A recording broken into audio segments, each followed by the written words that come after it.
Aisyah Sinta Balis, program studi PBSI. Di sini saya akan mewawancarai teman saya. Nah, wawancara ini untuk mengerjakan tugas ujian akhir semester dari mata kuliah komprehensi lisan ya teman-teman. Dan komprehensi lisan ini diampu oleh Bapak Hasro. Tentunya saya tidak sendiri ya, kalau wawancara kan harus 2 orang, dan di sini sudah ada teman saya yang bernama Susi Susanti. Ya, benar sekali, Mbak Susi Susanti. Mbak Susi Susanti ini sekelas dengan saya, tapi ada di mata kuliah komprehensi lisan ini kita beda kelas. Benar kan ya, Mbak? Ya, betul sekali. Nah, sebelum jauh mengenal Mbak Susi, kita persilahkan Mbak Susi memperkenalkan diri terlebih dahulu. Halo, assalamualaikum. Waalaikumsalam. Perkenalkan, nama saya Susi Susanti. Saya satu prodi dengan Mbak Aisyah, satu kelas juga. Saya asalnya dari Palembang dan sekarang tinggal di Jogja, kontrak sama kakak saya. Nah, terus sekarang langsung saja kita mulai wawancaranya ya. Yang pertama saya akan menanyakan kenapa Mbak Susi, kan ini di Jogja banyak ya univ-univ lain, yang negeri, yang swasta, tentunya banyak sekali, karena ya Jogja biasa disebut kota pelajar, bener. Kenapa Mbak Susi kok milihnya UAD, enggak UST, apa enggak UGM, UPN, dan lain sebagainya? Sedikit cerita, Ya. emang awal mula itu sebenarnya pas daftar ini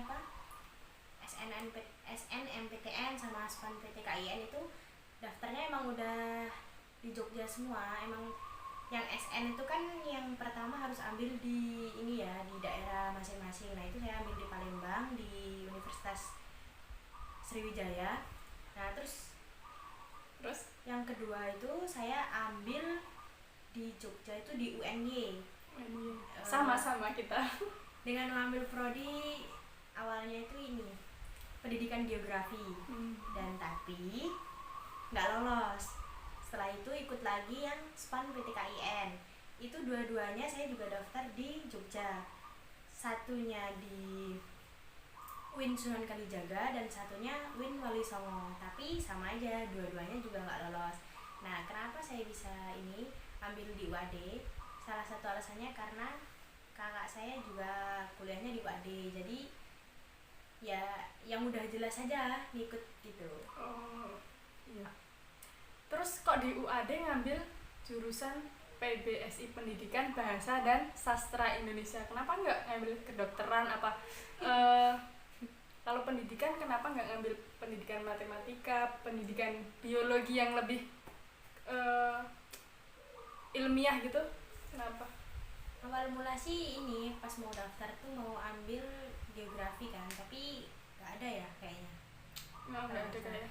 Nah, tadinya juga mau ambil PGSD kalau nggak matematika, tapi setelah beriring berjalannya waktu itu ya, kayaknya mikir apa ya, waktu semasa SMA itu dulunya emang waktu SMP tuh suka banget sama matematika, tapi setelah SMA karena ya mungkin dari saya sendiri yang udah mulai kurang minat, terus dari gurunya juga yang apa ya, 1 minggu itu cuma mungkin 1 kali pertemuan atau 2 kali pertemuan, jadi rasa suka sama matematika tuh udah mulai berkurang. Jadi kayaknya mikirnya mending ini aja, bahasa Indonesia, soalnya mata pelajaran yang saya suka itu di matematika sama di bahasa Indonesia.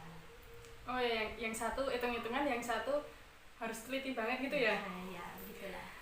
Terus selama ini kan udah mau semester 2 ya kita? Ya. Selama di sini pengalaman apa sih yang udah didapat selama di Jogja sama selama masuk di perkuliahan PBSI? Apa ya? Banyak ya tentunya? Iya, banyak banget.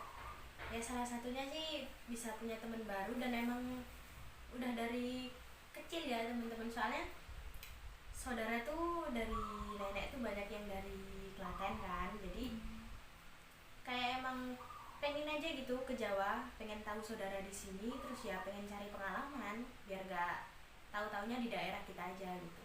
Oh iya. Kalau soal mata kuliah prodi PBS itu sangat-sangat banyak hal baru ya, maksudnya pelajaran yang pernah belum dipelajari gitu banyak yang muncul.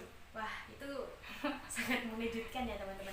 Soalnya Iya. kan kita tahunya di SD, SMP, SMA kan ya bahasa Indonesia cuma itu, pokoknya teksnya banyak banget, dialog ya cuma gitu-gitu. Ternyata pas sudah kuliah tuh masih banyak yang belum kita tahu, banyak cabangnya, salah satunya Linguistik yang bikin tadi kita habis ujian linguistik ya. Itu. Aduh, ada dosennya masuk lagi.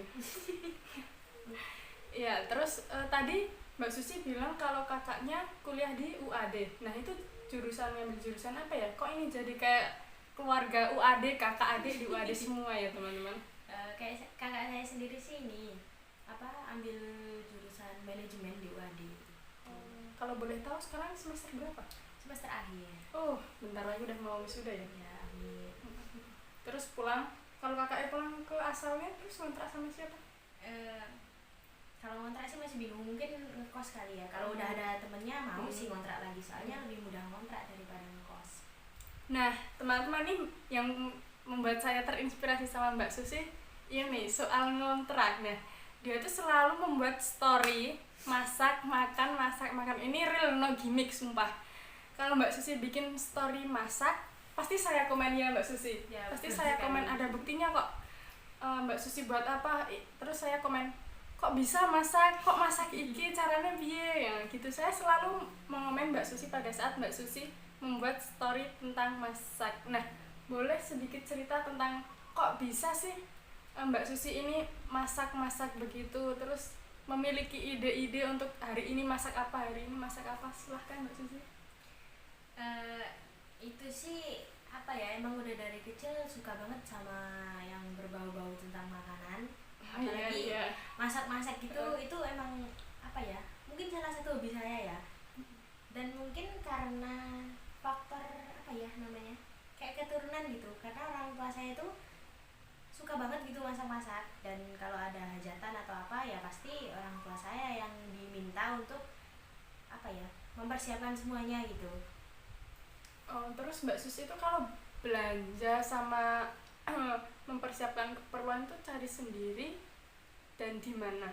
Atau cari bersama teman atau gimana? Karena di sini saya ngontrak sama kakak saya dan dua kan ya kakak saya, jadi biasanya kalau nggak saya cari sendiri apa yang mau dimasak sama kakak saya yang satunya. Ya. Ini yang membuat saya terinspirasi. Jujur diri saya sendiri pun kalau suruh masak nggak bisa, sama sekali nggak bisa. Sumpah, kalau di rumah yang masak mama saya. Nah, kalau di kos ya cuma jajan, nggak pernah masak.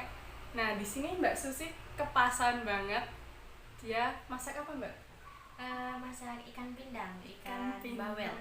Ikan bawal. Nih, ada nih contohnya. Ini teman-teman. Ini ya. Ini hasil masakan Mbak Susi. Namanya apa tadi? Pindang tuh. Saya terinspirasinya kok Mbak Susi bisa sih masak bermacam-macam. Hampir 2 hari sekali dia membuat story masakan, sedangkan saya hanya makan instan, beli makan. Mbak Susi melalui proses memasak, melalui proses ya membeli bahan-bahannya dulu gitu ya Mbak Susi. Iya. Nah, ini membuat saya terinspirasi sekali dengan Mbak Susi, teman-teman. Ini kalau Mbak Susi memiliki ide hari ini masak apa itu spontanitas atau sudah dipikirkan sebelumnya?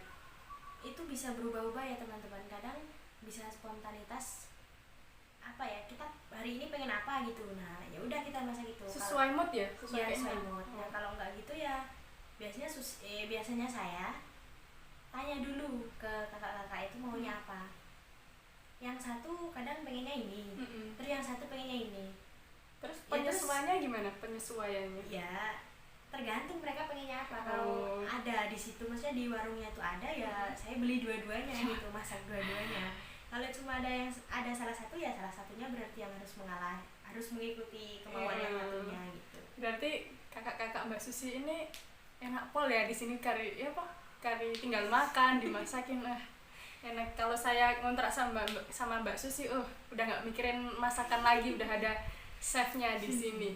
Oke, mungkin cukup sekian ya Mbak Susi. Terima kasih udah memberikan wawasan, udah mau bercerita sama saya dan teman-teman semuanya mengenai pengalaman-pengalaman yang udah dialami selama di Jogja sama dia pinter masak gitu ya teman-teman. Itu sangat menginspirasi, dan mungkin untuk teman-teman yang hidupnya ngekos atau ngontrak nih bisa juga nih sharing sama Mbak Susi. Bisa.